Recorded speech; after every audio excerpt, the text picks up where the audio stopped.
Chers amis, bonjour. Je vais aujourd'hui vous parler d'une grande figure de l'Ancien Testament qui est Anne. C'est une figure de femme de foi et de mère que l'on découvre au premier livre de Samuel. Un grand malheur s'abat sur cette femme. Elle est stérile, ce qui est vraiment vu comme une malédiction pour le monde de l'Ancien Testament. Et sa douleur est d'autant plus grande que son mari, Elkana, a une seconde femme qui s'appelle Pénina. Et cette seconde femme a beaucoup d'enfants et elle ne manque pas une occasion pour en parler avec sarcasme auprès d'Anne, ce qui l'accable d'autant plus. Comme chaque année, Anne, Elkana et Pénina partent à Silo pour apporter des offrandes à Dieu et l'honorer. Et c'est là que Anne va faire une prière qui est très belle, une prière ardente au Seigneur. Elle demande à Dieu que sa stérilité soit guérie en disant ces mots « Seigneur mon Dieu, si tu voulais bien voir la misère de ta servante, te souvenir de moi. » Et je crois que le mot misère peut être traduit autrement. Je pense qu'on peut le traduire par humiliation. Seigneur mon Dieu, si tu voulais bien voir l'humiliation de ta servante, car c'est une grande humiliation pour une femme d'être stérile. Anne donc va être exaucée dans sa prière. Le texte nous dit que après s'être prosternée devant le Seigneur, Elkana et Anne s'en retournèrent et arrivèrent chez eux. Elkana s'unit à sa femme Anne et le Seigneur se souvint d'elle.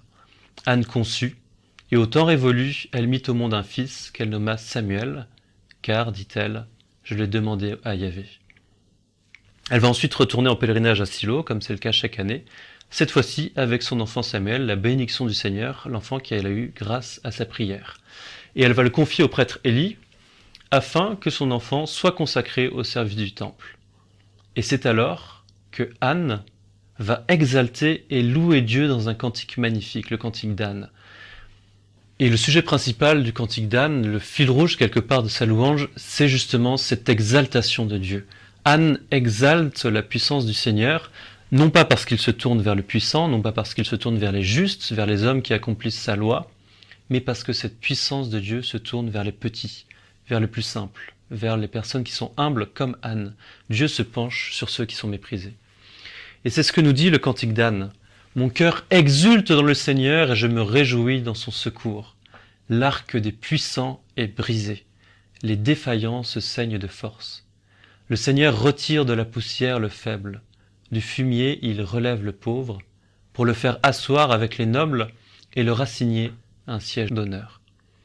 Et cette louange fait écho à notre chant que nous connaissons bien, le chant du Magnificat, celui de la bienheureuse Vierge Marie après la visitation à sa cousine Élisabeth. Mon cœur exalte le Seigneur, exulte mon esprit en Dieu mon Sauveur. Et ce chant, vous voyez, suit exactement le même plan de l'exaltation de Dieu qui s'abaisse sur les plus humbles. Il s'est penché sur son humble servante. Déployant la force de son bras, il disperse le superbe. Il renverse les puissants de leur trône, il élève les humbles. Il comble de bien les affamés, renvoie les riches les mains vides. L'âme de cette prière, vous voyez, c'est une célébration d'un Dieu de miséricorde.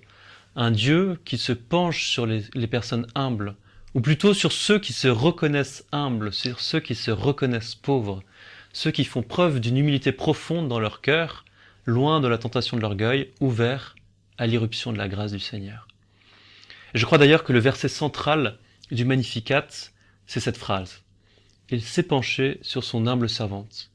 Et à nouveau, on pourrait avoir une traduction un peu différente. On pourrait plutôt dire, il s'est penché sur l'humiliation de sa servante. Et je pense que la miséricorde de Dieu, le mouvement de la miséricorde de Dieu, c'est ça. C'est un Dieu qui se penche sur la petitesse de son peuple. C'est un amour qui est capable de nous relever, de nous recréer. C'est pourquoi nous ne devons pas avoir peur de confier au Seigneur nos faiblesses, nos petitesses, ce qui nous humilie au plus profond de nous-mêmes. Je pense que les exemples d'humiliation dans nos vies sont nombreux.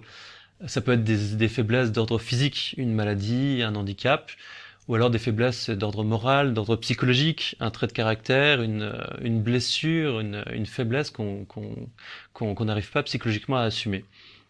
Et je pense que on peut confier tout cela au Seigneur. Pourquoi ne pas présenter à Dieu nos humiliations, à l'imitation de la Sainte Vierge Marie et à l'imitation de Anne?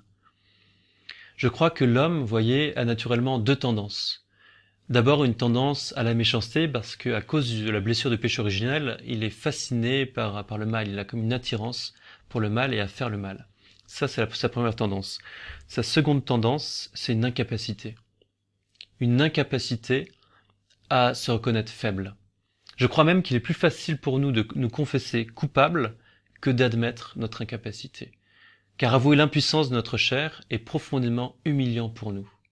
Et pourtant, je suis convaincu du fait qu'il n'y a rien de mieux que de confier nos humiliations au Seigneur. Car lui seul est capable de nous en relever, par sa grâce. C'est d'ailleurs ce que nous dit saint Paul dans sa deuxième épître aux Corinthiens. C'est donc de grand cœur que je me glorifierai surtout de mes faiblesses. Pourquoi il se glorifie de ses faiblesses? Car la grâce du Seigneur me suffit. Sa puissance s'accomplit dans ma faiblesse. Et voyez, ça c'est le cas pour chacun de nous.